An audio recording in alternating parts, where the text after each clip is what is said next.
Lo que estamos a punto de analizar fue una guerra. Realmente, no desde el sentido épico, desde el sentido cinematográfico o narrativo, sino desde el sentido crudo, literal. La guerra como la muerte misma.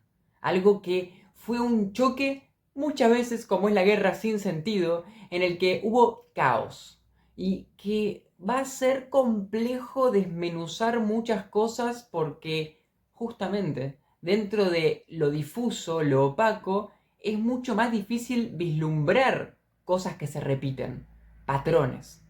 Pero de todas formas, si bien podemos considerar que este Sarmiento Platense es el típico partido que se retrata como lo malo de la actualidad del fútbol argentino, o se le pone categorías del estilo partido de segunda división, o aburrido para el mainstream general, desde el análisis vamos a tratar de darle vida, de entender lo que pasó acá y de sacar un poco la conclusión. ¿Por qué ganó Platense? ¿Qué es Platense y qué es Sarmiento para este partido? Sin más preámbulos, Sarmiento 0, Platense 1. La batalla de Junín. Yo no tengo dudas de que estos dos equipos contra otro tipo de rival hacen partidos súper interesantes, pero cuando se chocan entre sí son como imanes que se repelen, y lo que se repele realmente es poder establecer su juego. Y llega acá la paradoja, y que me parece súper interesante, de los partidos de equipos defensivos. ¿Qué pasa? Claro, ambos no tienen habilidad para atacar y ser creativos contra un rival que ya esté replegado, porque están acostumbrados a que el rival tenga la pelota y que con espacios puedan jugar vertical. Hasta acá todo bien, pero si el rival nunca te deja espacios y vos tampoco le dejás espacios al rival, realmente es difícil que pase algo. Porque vos cuando tenés la pelota y el rival está replegado, no tenés muchas ideas, no estás acostumbrado, tenés que adaptarte a algo que no sabes hacer. Y lo mismo el rival. Entonces ahí arranca esta batalla, este partido trabado y que ninguno de los dos puede establecer el juego que acostumbra hacer. Obvio que uno supone que los técnicos en la previa ya dicen cómo voy a resolver este problema de que en este caso no va a pasar lo que pasa siempre. Y acá llega el punto. Yo creo que ninguno de los dos decidió algo diferente a lo que suele hacer. Pero ante el partido sí hay una decisión clave que es quién va a ceder su estrategia. Y acá está la paradoja. Ceder la estrategia es tomar el dominio. El que tome el dominio es el equipo que finalmente dice, bueno, voy a tener más la pelota, voy a intentar atacarte, voy a ser el equipo que lleve el partido adelante, el activo. Mientras que le deja el rol que hace toda la vida al rival. Que digo que es muy paradójico porque justamente eso suele pasar cuando el partido está tan trabado que uno de los dos termina teniendo casi por inercia o por aleatoriedad el partido. Y también tiene que ver con el momento del equipo. Sarmiento, un equipo que encima tiene un técnico mucho más fundamentalista en esto de su estrategia bien defensiva, en la que no va a tener muchos recursos que no sean los que él mismo planeó, más el hecho de que pretende el equipo que esté en un mejor momento, bueno, se inclina la balanza de ceder la estrategia más defensiva, que recuerden que acá hablamos de defensivo u ofensivo por hacer un vocabulario más entendible, pero realmente no existe eso. Son diferentes maneras de disponer tu ataque.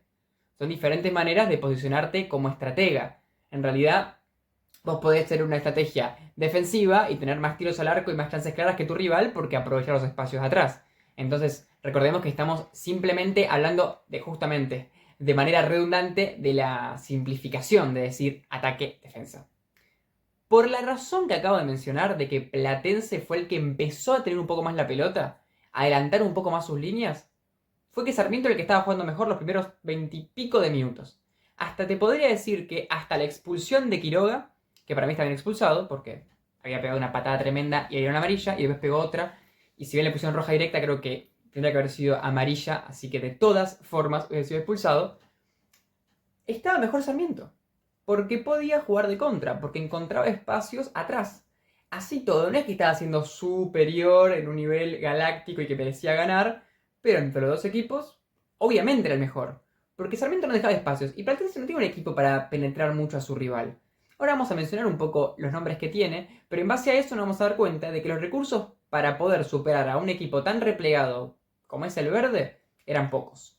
En cambio el verde sí podía superarlo porque sí podía ser vertical. ¿De la mano de quién?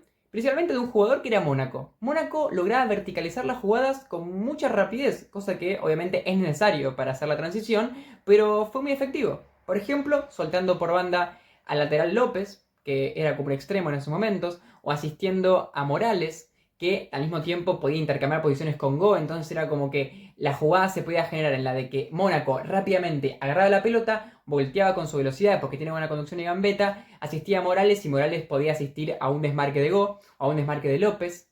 El mismo Mónaco avanzando con la pelota o esperando que algún jugador le pase o algún desmarque. Esas jugadas eran muy simples, pero eran esas que podemos llamar sistemáticas. Que quiere decir que al menos daba la sensación de que había una repetición, había un patrón. Y eso es lo único que vi en el partido que se podría llamar patrón en cuanto a mecanismo de ataque. Después todo lo demás era más como resolución improvisada en los momentos dependiendo cómo se daba la jugada. Pero esa sí considero que pudo haber sido planeada o al menos alguna, digamos, que ya se haya repetido en otros momentos, más allá de que sea algo específicamente planeado. Sarmiento tenía eso, pero no tenía mucho más. Por ejemplo, Díaz no subía mucho por izquierda, que es una tele que para mí tiene mucho talento para subir, no tuvo mucha participación. Quiroga no participaba mucho en el juego, realmente, como mucho algún cambio de frente, pero estaba pegando más patadas que otra cosa.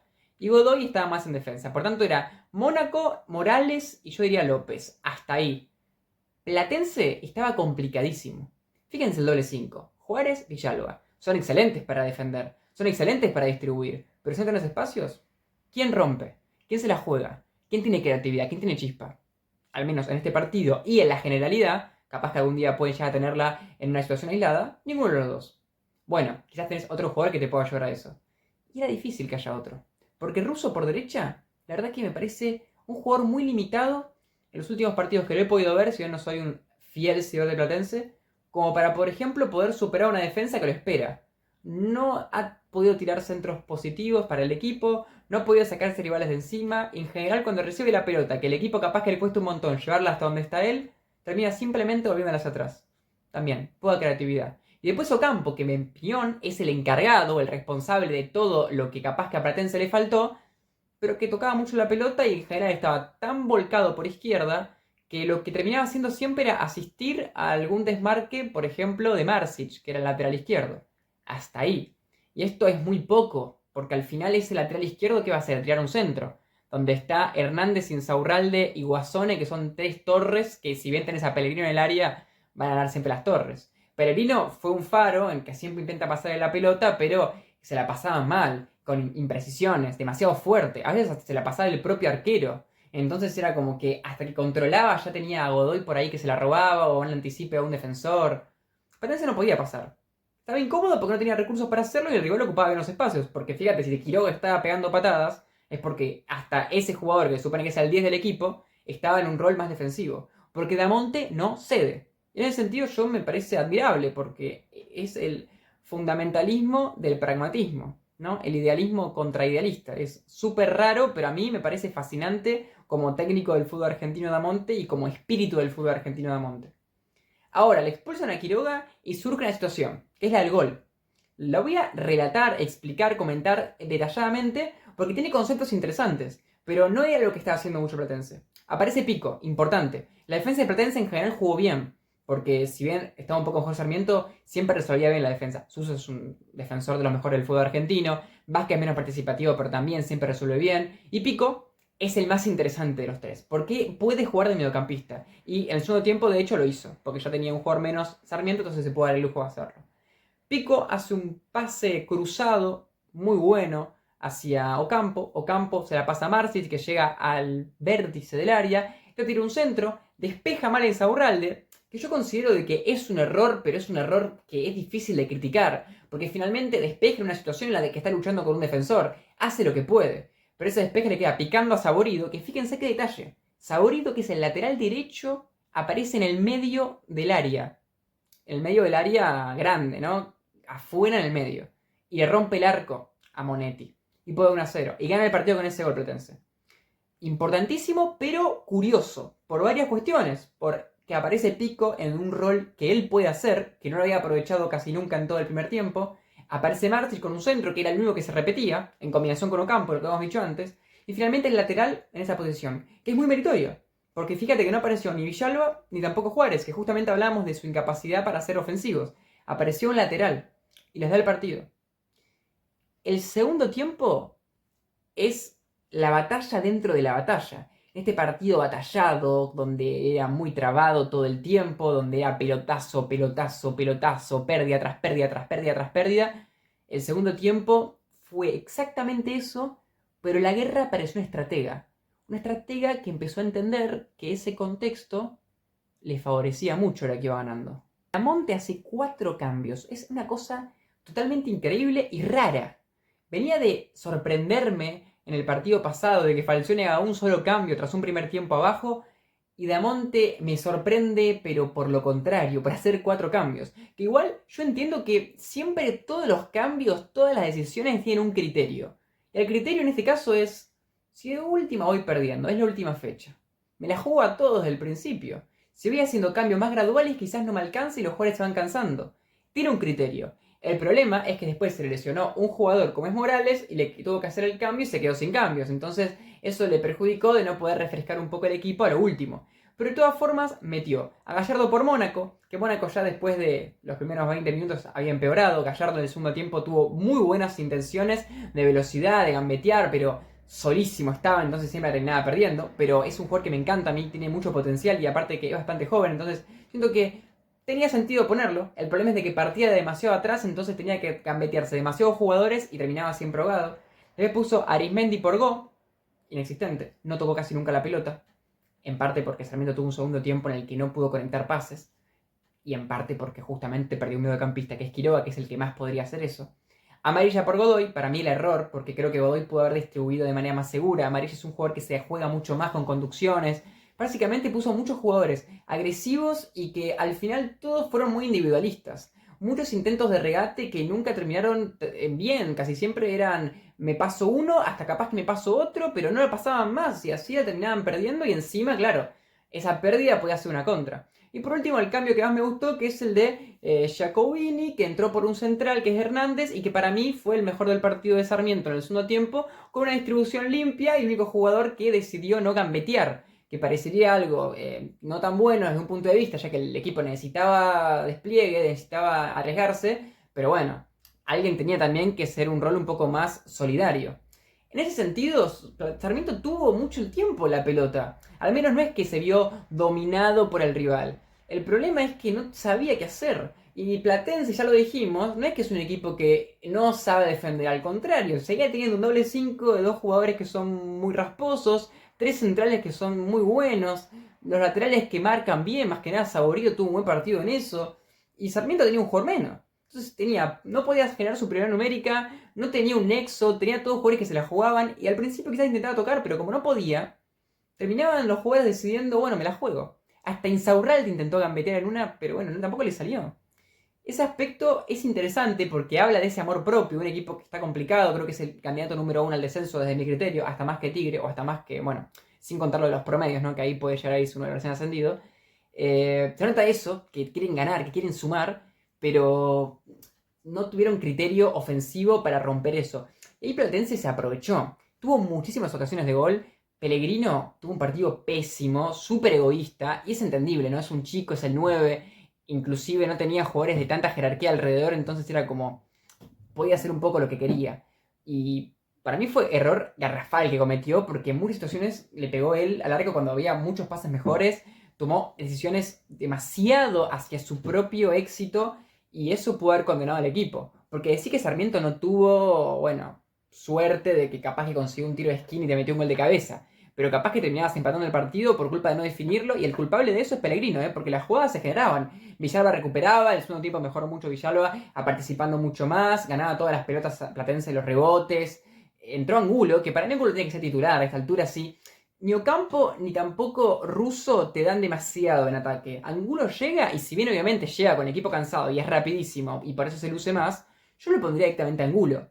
Personalmente siento que, al menos ya con el aspecto de ser más rápido que Russo, ya va a aportar más que él, más cuando en la mayoría de partidos vas a jugar más de contra, entonces tiene todo el sentido del mundo. Y después Montenegro, que también entró por Russo y que para mí incluso fue mejor porque recuperaba una pelota en la salida del rival, aunque varias veces tenía que haberse la pasado a Pellegrino, no se la pasó, quizás hubiese metido un gol. Platense jugó bien, jugó con los tiempos, tocó la pelota atrás entre los centrales y Sarmiento ni siquiera presionaba. Daba la impresión de que Sarmiento estaba diciendo, bueno, cuando me quieras me la das, no pasa nada. Y Platense la seguía tocando, la seguía tocando, la seguía tocando. Y no es que la tocaba de manera lúcida y que hacía ole, ole, simplemente hacía tiempo, como corresponde. Fue inteligente, manejó los tiempos, pero como digo, por culpa de Pellegrino pudieron haber perdido por el hecho de que no lo definió, porque las jugadas que tenía que definir él, definió mal, le pifió la pelota, fue impreciso todo el partido al Pellegrino, con los pivoteos también, fue impreciso. El partido fue impreciso en general, pero Pellegrino fue un jugador impreciso también.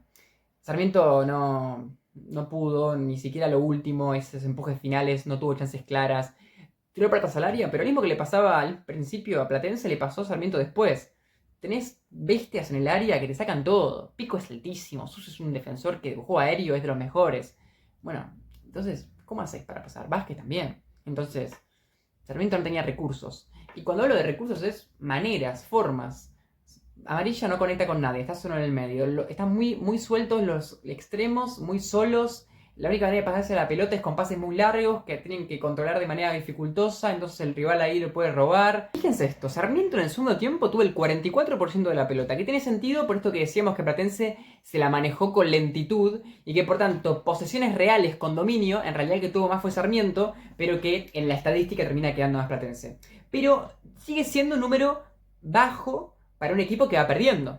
Estamos de acuerdo de eso, ¿no? O sea, vos vas perdiendo, deberías tener más iniciativa, porque el rival, justamente por cómo es, simplemente por deducción lógica, no te va a dominar demasiado Platense. Así que el hecho de que un Platense, aunque tenga un jugador más, te domine mucho la pelota cuando vos vas perdiendo y vos sos el equipo más necesitado, ya es un problema. Ya es un hecho de que vos no pudiste resolver el aspecto de la recuperación y de la contención de la pelota, de cuidarla. Otro dato, intentos de regates. Lo habíamos mencionado antes, 16 en el segundo tiempo. Es un número alto para un solo tiempo, que tampoco es descabellado, pero hay equipos que tienen mucho menos. Por ejemplo, el mismo Platense tuvo la mitad en el segundo tiempo. Así que hablo un poco de lo que veníamos diciendo. Otro aspecto, Sarmiento tiró 9 centros en todo el partido, que es súper poco. 9 centros. Y fíjense esto, Sarmiento jugó en el primer tiempo con dos principales armas que no las usó prácticamente, Elías López y Díaz. Porque cuando juegas con carrileros, en general son para que puedan tirar centros. Tiró 9 en todo el partido. Y en su tiempo, ¿a quién cambió? Puso a Gallardo y a Arismendi. Dos tipos que van por banda para tirar centros. No tiraron centros casi nadie. Y lo peor de que esos 9 centros, 0 fueron conectados. Entonces, si sumamos el hecho de que tuvo poco la pelota y de que en cuanto al dominio no pudo cuidarla. El hecho de que conexiones no pudo conseguir porque tenía a los jugadores demasiado aislados y el rival defendió bien. El hecho de que tenía centradores y que aunque sea pudo tirar centros y que tiró solamente 9 centros, 2 en el segundo tiempo. 2 cuando ibas perdiendo. 2. Y encima, en el segundo tiempo que ibas perdiendo, tiró un solo tiro. Y no tiro al arco, un tiro, un intento. Habla de una deficiencia creativa total. Porque tuvo más o menos la pelota. Tuvo el 44%, pero allí todo no pudo ni generar centros, ni generar tiros. Y una cosa realmente muy curiosa. Porque el partido fue parejo. Pero de todas formas Platense encontró el gol en esa jugada con virtudes puntuales y después jugó el partido de manera tan inteligente que terminó dominándolo a Sarmiento. Eso que sucede ahí hay mérito de Platense. En cómo ocupó los espacios, en cómo jugaron los centrales, en cómo jugaron los mediocampistas. Fue estratégico y en el segundo tiempo Sarmiento no pudo hacer nada. Creo que Sarmiento, como ya dije, va a complicarse mucho esta temporada. Platense, para mí, no tanto, al contrario, creo que va a dar un salto de no sufrir tanto en los promedios y en el descenso, aunque los promedios es más complicado por un tema de que hay que ver cómo les va a Independiente y Rivadavia de Riestra. Pero, hasta acá este análisis. Díganme qué les parece. Yo creo que son dos equipos que ninguno son fáciles de vencer, pero que al mismo tiempo, más que nada Sarmiento, y enfatizo en el más que nada Sarmiento, le cuesta ganar.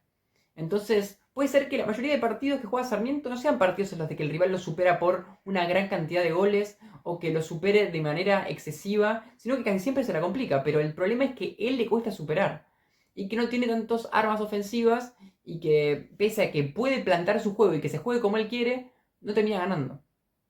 La batalla de Junín fue una batalla cruda, dura, difícil de ver, como cualquier guerra. En vez de correr sangre, corren patadas. Las pausas, en este caso, pueden llamarse minutos de silencio del fútbol. porque se jugó poco. Pero hubo un victorioso que fue el Calamar, que bueno, derramó su tinta en el campo de batalla.